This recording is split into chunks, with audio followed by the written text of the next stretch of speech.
In November 2025, President Donald Trump announced that he is immediately terminating the special legal status for Somali immigrants living in Minnesota. Now, there are many immigrants living across the country, but for whatever reason, Donald Trump has a real big issue with the Somali community. The last administration let in 20 million unknown and unvetted foreigners from all over the world, from places that you don't want to even know about. No country can tolerate such a risk to our very survival. But then he gets specific. An example is Minnesota, where hundreds of thousands of Somalians are ripping off our country and ripping apart that once great state. Billions of dollars are lost, and gangs of Somalians come from a country that doesn't even have a government, no laws, no water, no military, no nothing. As their representatives in our country preach to us about our Constitution and how our country is no good. Woo! Donald Trump is talking about all of the scams or frauds that are going on with the Somali community. And don't get me wrong, I'm pretty sure they have very many hardworking people that come to the country and are doing great things, just like any other immigrant group. A lot of the positives that any community does will always be overshadowed by the problems that it has. And this is why Donald Trump's hypocrisy is being called out. See, the thing about the Somalis in Minnesota is they're just the distraction. They're just the fall guy. Do you think that they're getting these federal grants and state grants without a white person signing off on them? He's right, Now, I don't disagree with this particular brother here. There are many immigrant groups that do things like this. I mean, we already know about the Italians historically. But again, the focus has been on Somalis and some of the fraud that they've been doing, allegedly with some of the health care and, other stuff. There have been people that have been deported due to that. And absolutely, people are being deported now. And some of the people from the Black community are kind of fed up with the Somali community. If y'all don't get y'all fraudulent, scamming, cross-eyed, big four-headed, incestual asses up out of here. We know you married your brother. Take y'all illegal scamming asses on. Get out. Damn. That's how you feel? Now, again, I've noticed there is a growing contention towards the Somali community in Minnesota, but largely Arabs in Dearborn, Michigan. And she did mention that in this particular video. But Donald Trump will stay true to deportations, even if he doesn't stay true to his word all the time. But when it comes to getting people out of, the country, he's doing it.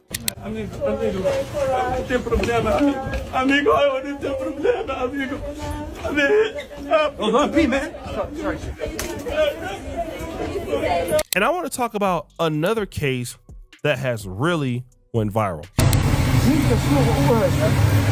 It just gets bad in here, man. I just don't want to be here no more. I pray to God just. I'm just tired of you guys talking about me and just always talking shit. You guys just don't even know how to just leave me alone. Now, this is a Somali guy. Obviously, he's speaking with, I don't know if you want to call it a Black American accent, but obviously he's in Mogadishu. He's speaking with an American accent, so obviously he must have lived in America for a certain time, and he is now stuck there, okay? And he's crying. And this video has went viral, all over TikTok. This guy is whining, and people are like, he and Han. But one thing that is very, very interesting is that this same particular person ended up on, the live stream with some Black Americans on TikTok. And what he was begging for was crazy. The Somali man who was crying and begging for Trump to give him his passport back is now on live begging Black Americans to help him get back to America after his criminal behavior got him deported. He was then trying to throw slick shots. I'm all the way in Texas. What I'm gonna do from Texas, bro? Hey, thank you. Hey, Reese showing love. Right. That's why a lot of us need to start going to school, man. We know we understand one thing. The Embassy of America is based also in America as well.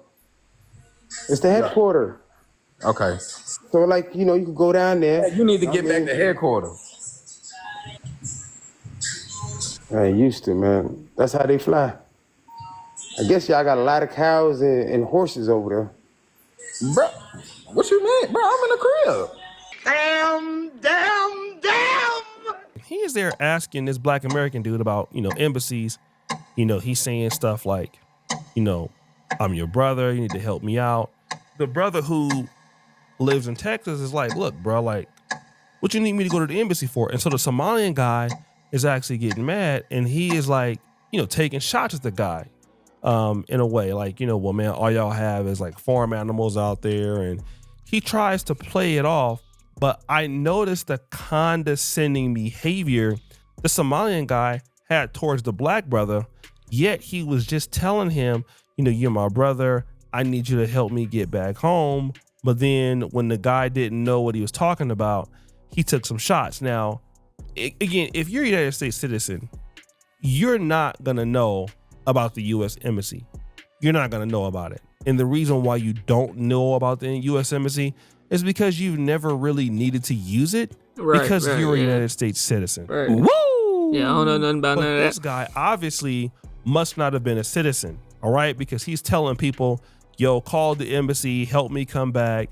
Obviously, you were deported, most likely for the wrong reason. And so now you need Black Americans' assistance to bring you back to Somalia. Well, if you got deported, then he might know about the embassy. You know what I'm saying? I'm going to weigh in on this. A lot of communities, especially in the Horn of Africa, Eritreans, Ethiopians, Somalians, all of these communities are very different. They have different goals. But one thing that I can tell you is that by nature, these groups, they're off to themselves. They don't really cause a whole lot of problems with anybody. Very, very nice people. Typically very, very fair.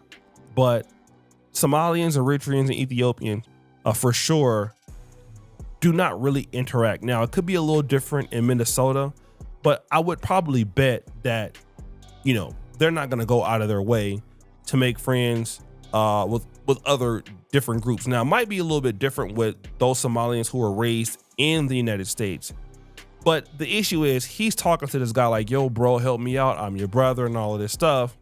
But you're throwing these shots at the young Black man and you want him to do something for you. But if you were both in America, you wouldn't ever hang around him. You don't have anything invested in him, but now you need his help. And this is something that I feel like is a problem with some of the, Black foreigners that come to America. And don't get me wrong, we're not the majority in the United States. And so, when you come to Minnesota or wherever you are, some of the African immigrants, don't feel the need to have a relationship with people who look like them.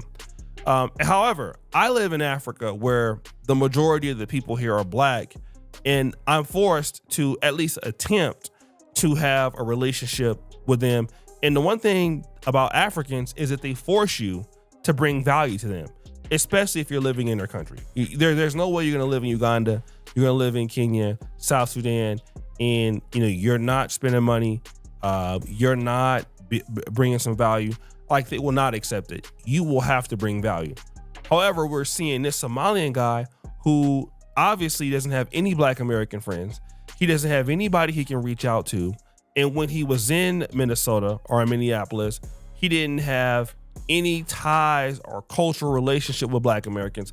But now you need that after you've been deported.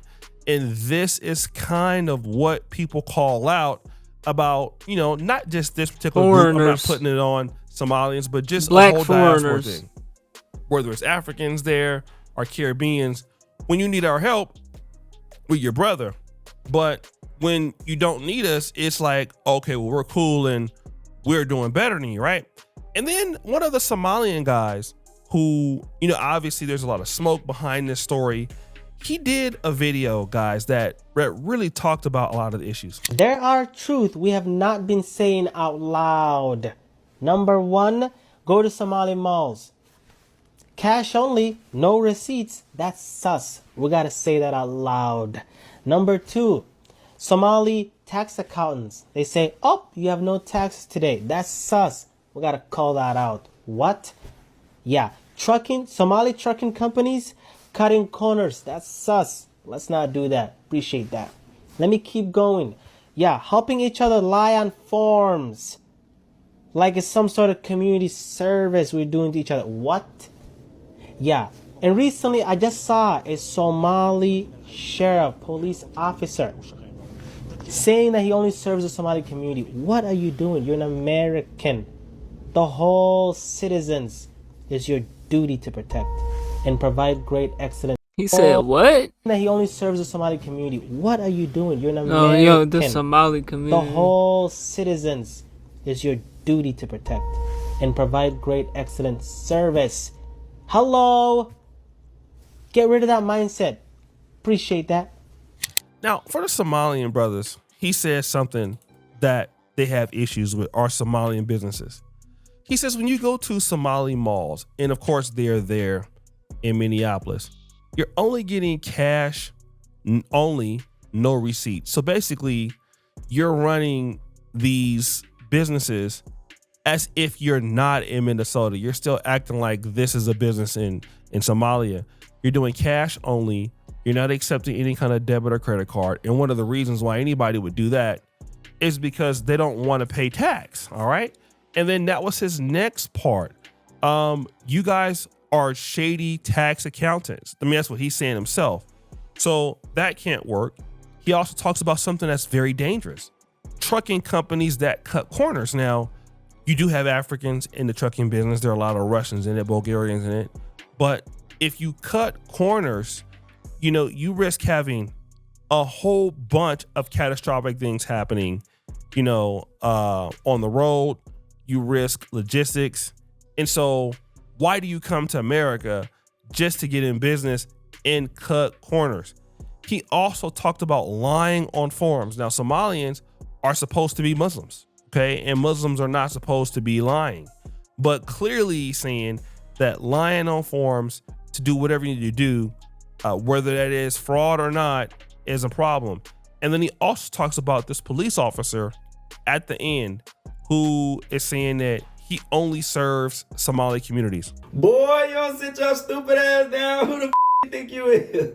Yeah, that's crazy. You're in America, you fled from Somalia, and you're speaking in Somali linguistics or Somali language, and you're pledging your love to Somalia and saying that you only serve Somali communities, but you are there to protect and serve all people from Minnesota and Minneapolis.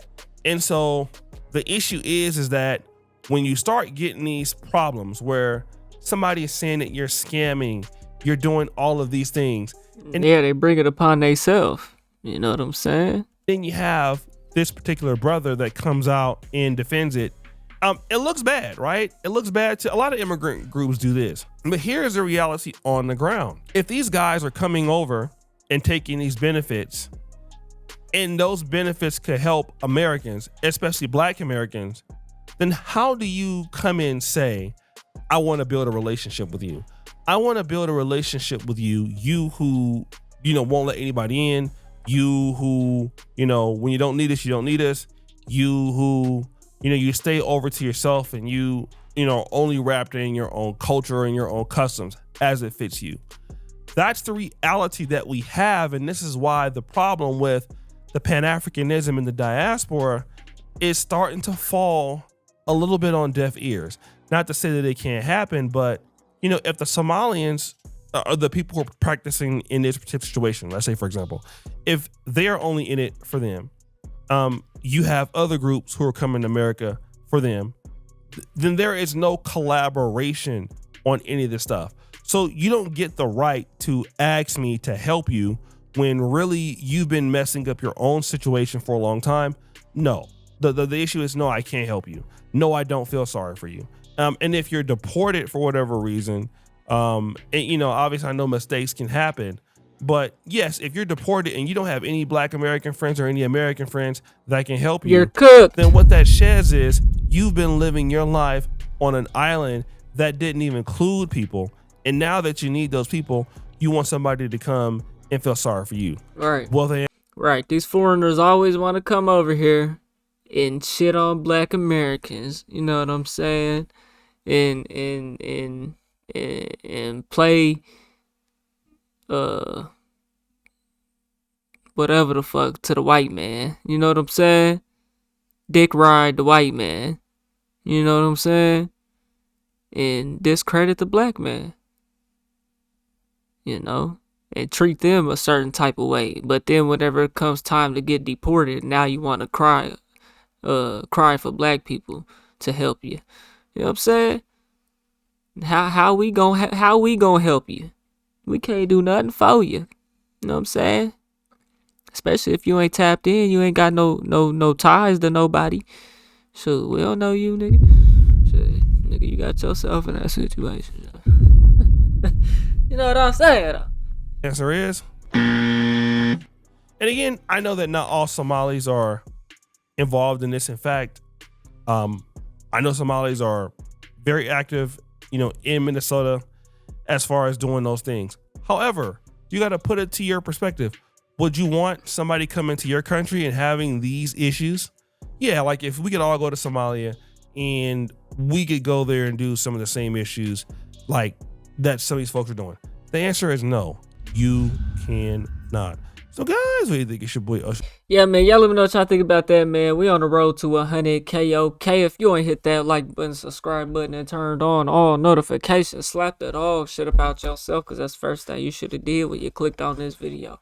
I'll get at you on the next one, and I'm gone. T.Y. P.